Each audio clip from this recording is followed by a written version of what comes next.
किरीट सोमय्या लोकांना दहशत दाखवतात ईडी सीबीआयची।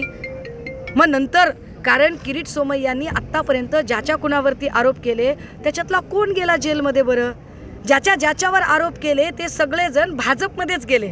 म्हणजे भाजपमध्ये लोकांना सामावून घेण्यासाठी ब्लॅकमेलिंग केलं जातं, असाच त्याचा उघड अर्थ होतो।